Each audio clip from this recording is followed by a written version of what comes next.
ಆದರೆ SIT ಪಾಲಿಗೆ ಮಾತ್ರ ಈ 4 ದಿನಗಳ ಕಾಲ ಏನು ವಿಚಾರಣೆ ನಡೆಸಲಾಯಿತು ಆ ಸಂದರ್ಭದಲ್ಲಿ ಬಹಳ ತಲೆನೋವಾಗಿದ್ದಾರೆ ಮಾಜಿ ಸಚಿವ ರೇವಣ್ಣ. ಯಾಕಂದ್ರೆ ಏನು ಪ್ರಶ್ನೆ ಕೇಳಿ SIT ಮುಂದೆ ಯಾವುದಕ್ಕೂ ಕೂಡ ಮಾಹಿತಿಯನ್ನ ಬಿಟ್ಕೊಟ್ಟು ಬಾಯಿ ಬಿಟ್ಟಿಲ್ಲ ರೇವಣ್ಣ. ಏನು ಕೇಳಿದ್ರು ಮೌನಕ್ಕೆ ಶರಣಾಗ್ಬಿಟ್ಟಿದ್ದಾರೆ. ಹೀಗಾಗಿ ರೇವಣ್ಣ ವಿಚಾರಣೆ ಮಾಡಿ ಮಾಡಿ ಸುಸ್ತಾಗಿ ಹೋಗಿದ್ದಾರೆ SIT ಅಧಿಕಾರಿಗಳು. ವಿಚಾರಣೆ ವೇಳೆ ರೇವಣ್ಣ ಹೇಳ್ತಾ ಇರೋದು ಒಂದೇ, ನನಗೇನು ಗೊತ್ತಿಲ್ಲ ಎನ್ನುವುದು. ಆ ಮಹಿಳೆ ಯಾರು ಅಂತ ನನಗೆ ಗೊತ್ತಿಲ್ಲ ಅಂತಿದ್ದಾರೆ ರೇವಣ್ಣ. ಇದೆಲ್ಲ ರಾಜಕೀಯ ಪ್ರೇರಿತ ದೂರು ಎನ್ನುವುದು ರೇವಣ್ಣ ಅವರ ಹೇಳಿಕೆ. ಅದರ ಜೊತೆಗೆ ನನ್ನ ಹಾಗೂ ನನ್ನ ಕುಟುಂಬದ ಮೇಲೆ ರಾಜಕೀಯ ಷಡ್ಯಂತ್ರ ನಡೆದಿದೆ. ನಾವು ಮರ್ಯಾದಸ್ಥ ಕುಟುಂಬಸ್ಥರು ಅಂತ ಕೆಲಸ ಮಾಡಲ್ಲ ಅಂತಿದ್ದಾರೆ ರೇವಣ್ಣ. ಯಾವ ರೀತಿಯಲ್ಲೂ ಸಹಕರಿಸ್ತಿಲ್ಲ.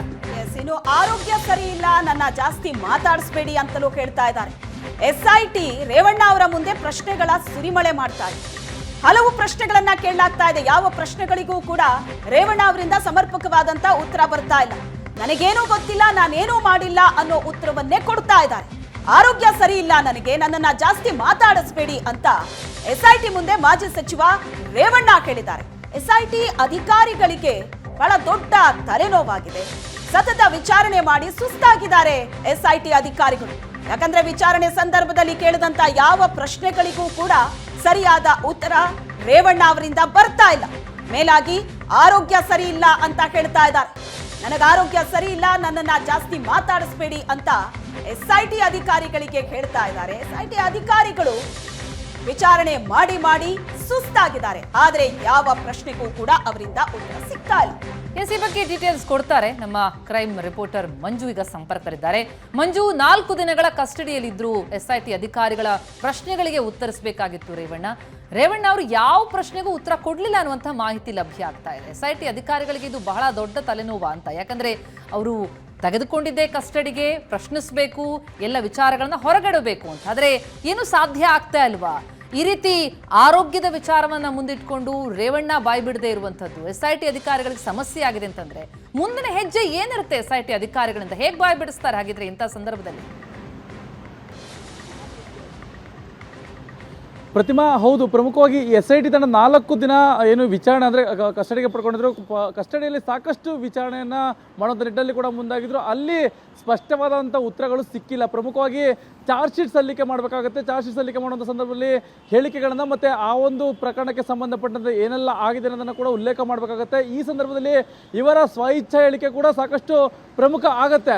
ಆದರೆ ಈಗ SIT ಮುಂದಿರ್ತಕ್ಕಂಥ ಸವಾಲು ಅಂತಂದಾಗ ಇದನ್ನು ಅಂದರೆ ಪ್ರೂವ್ ಮಾಡಬೇಕಂದ್ರೆ ಪ್ರಮುಖವಾಗಿ ಏನು ಈ ರೇವಣ್ಣರನ್ನು ವಿಚಾರಣೆ ಮಾಡುವಂಥ ಸಂದರ್ಭದಲ್ಲಿ ಸಾಕಷ್ಟು ಮಾಹಿತಿಗಳನ್ನ ಕೇಳಲಾಗುತ್ತೆ. ಅಂದರೆ ಅಂತಹ ಮಾಹಿತಿ ಯಾವುದಕ್ಕೂ ಕೂಡ ರೇವಣ್ಣರವರು ಉತ್ತರವನ್ನು ಕೊಟ್ಟಿಲ್ಲ.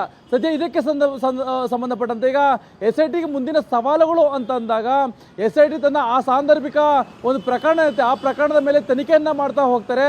ಅದಕ್ಕೂ ಇದಕ್ಕೂ ಅಂದರೆ ಇವರು ರೇವಣ್ಣರವರು ಒಂದು ವೇಳೆ ಆ ಒಂದು ಮನೆಯಲ್ಲಿದ್ದ ಸಂದರ್ಭದಲ್ಲಿ ಈಕೆ ಕಿಡ್ನಾಪ್ ಆದಂಥ ಸಂದರ್ಭದಲ್ಲಿ ಈ ಎಲ್ಲವೂ ಕೂಡ ಮ್ಯಾಚ್ ಆದಂಥ ಸಂದರ್ಭದಲ್ಲಿ ಅಂದರೆ ಮ್ಯಾಚ್ ಆದರೆ ಆ ಒಂದು ಅಂಶವನ್ನು ಇಟ್ಕೊಂಡು ಚಾರ್ಜ್ ಶೀಟ್ನಲ್ಲಿ ಉಲ್ಲೇಖವನ್ನು ಮಾಡ್ತಾ ಹೋಗ್ತಾರೆ. ಅಂದರೆ ರೇವಣ್ಣರವರು ಈ ಒಂದು ನಕಾರವಾಗಿ ಉತ್ತರವನ್ನು ಕೊಡದೇ ಇದ್ದಂಥ ಹಿನ್ನೆಲೆಯಲ್ಲಿ ಒಂದು ವೇಳೆ ಅವ್ರು ಕೊಟ್ಟಿರ್ತಕ್ಕಂಥ ಕೆಲವು ಉತ್ತರಗಳನ್ನು ಕೂಡ ಅದನ್ನು ಇಟ್ಕೊಂಡು ಕೂಡ ಏನು ಚಾರ್ಜ್ ಶೀಟನ್ನು ಸಲ್ಲಿಕೆ ಮಾಡ್ತಾರೆ. ಪ್ರಮುಖವಾಗಿ ಈಗ ಆಗ್ತಿರ್ತಕ್ಕಂಥದ್ದು ವಿಚಾರಣಾ ಹಂತದಲ್ಲಿ ಯಾವುದೇ ರೀತಿಯಾದಂಥ ಮಾಹಿತಿಗಳನ್ನು ಹೇಳ್ತಾ ಇಲ್ಲ. ಆಕೆ ನನಗೆ ಗೊತ್ತಿರತಕ್ಕಂಥದ್ದು ಕೇವಲ ನಮ್ಮ ಮನೆಯವರಿಗೆ, ಅಂದರೆ ಒಂದು 2-3 ಸರಿ ಅವ್ರು ನೋಡಿದ್ದು ನೆನಪಿದೆ ಅಷ್ಟೇ. ನನ್ನ ಜಾಸ್ತಿ ಮಾತಾಡಿಸ್ಬೇಡಿ, ನನಗೆ ಆರೋಗ್ಯದ ಸಮಸ್ಯೆ ಇದೆ ಅನ್ನೋದನ್ನು ಕೂಡ ಹೇಳಿಕೆಯನ್ನು ಕೊಡ್ತಾ ಇರ್ತಕ್ಕಂಥ. ಇದ್ರ ಜೊತೆಯಲ್ಲೇ ಕೂಡ ಏನು ಒಂದು ಸ್ವಇಚ್ಛಾ ಹೇಳಿಕೆ ಪತ್ರ ಏನಿದೆ ಆ ಪತ್ರಕ್ಕೆ ಸಹಿಯನ್ನು ಹಾಕಿ ಅಂತಂದ್ರೂ ಕೂಡ ಅದಕ್ಕೆ ಸಹಿ ಹಾಕೋದಕ್ಕೆ ನಕಾರವನ್ನು ಮಾಡ್ತಿರ್ತಕ್ಕಂಥದ್ದು. ಪ್ರಮುಖವಾಗಿ ಈ ಒಂದು ಸ್ವಇಚ್ಛಾ ಹೇಳಿಕೆ ಏನಿದೆ ಅದು ನಿಮ್ಮ ಪ್ರಕಾರ ಬರ್ಕೊಂಡಿರ್ತಕ್ಕಂಥದ್ದು ಯಥಾವತ್ತಾಗಿ ಇದು ಇಲ್ಲ, ಇದು ಅದೇನಾಗಿದೆ ಅದು ಇಲ್ಲ ಅನ್ನೋದನ್ನು ಕೂಡ ಸ್ಪಷ್ಟಪಡಿಸಿದ್ದಾರೆ. ಹಾಗಾಗಿ ಏನು ಈ ವಿಚಾರಣೆ ವೇಳೆ ಸಾಕಷ್ಟು ಮಾಹಿತಿಗಳನ್ನು ಕೇಳಿದ್ರು ಕೂಡ ರೇವಣ್ಣರವರು ಉತ್ತರ ಕೊಡ್ತಾ ಇಲ್ಲ. ಪ್ರತಿಮಾ, ಎಸ್, ಥ್ಯಾಂಕ್ ಯು ಮಂಜುನಾಥ್ ನಿಮ್ಮೆಲ್ಲ ಡೀಟೇಲ್ಸ್ಗೆ. ಒಟ್ಟಿನಲ್ಲಿ ಇದೇ 2 ಪ್ರಕರಣ ಈಗ ರಾಷ್ಟ್ರ ಮಟ್ಟದಲ್ಲಿ ಸದ್ದು ಮಾಡ್ತಾ ಇರೋದು. ಕಿಡ್ನಾಪ್ ಪ್ರಕರಣದಲ್ಲಿ ರೇವಣ್ಣ, ಜೊತೆಗೆ ಪೆನ್ ಡ್ರೈವ್ ಪ್ರಕರಣದಲ್ಲಿ ಪ್ರಜ್ವಲ್. ಈ 2 ಇಶ್ಯೂ ಇದೆಯಲ್ಲ, ಇದು ಬಹಳ ದೊಡ್ಡದಾಗಿ ಸದ್ದು ಮಾಡ್ತಾ ಇದೆ. ಇನ್ನು ಪೆನ್ ಡ್ರೈವ್ ಕೇಸ್ನಲ್ಲಿ DKಶಿ ಕೈವಾಡ ಇದೆ ಅನ್ನುವಂತಹ ಆರೋಪ ದೇವರಾಜೇಗೌಡರು ಮಾಡ್ತಾ ಇದ್ದಂತೆ ಒಂದು ಅವರ ವಿರುದ್ಧ ಕ್ರಮ ಆಗಬೇಕು ಅನ್ನುವಂತಹ ಒತ್ತಡ ಕೂಡ ಕೇಳಿ ಬರ್ತಾ ಇದೆ. ಇದನ್ನೇ JDS ಬಹಳ ದೊಡ್ಡ ಅಸ್ತ್ರವನ್ನಾಗಿಟ್ಕೊಂಡು ರಾಜ್ಯದಾದ್ಯಂತ ಪ್ರತಿಭಟನೆಗೆ ಕರೆ ಕೊಟ್ಟಿದೆ. ಇವೆಲ್ಲದರ ಬಗ್ಗೆ ಡೀಟೇಲ್ಸ್ ಅನ್ನ ಕೊಡ್ತೀವಿ ಒಂದು ಚಿಕ್ಕ ಬ್ರೇಕ್ನ ನಂತರ.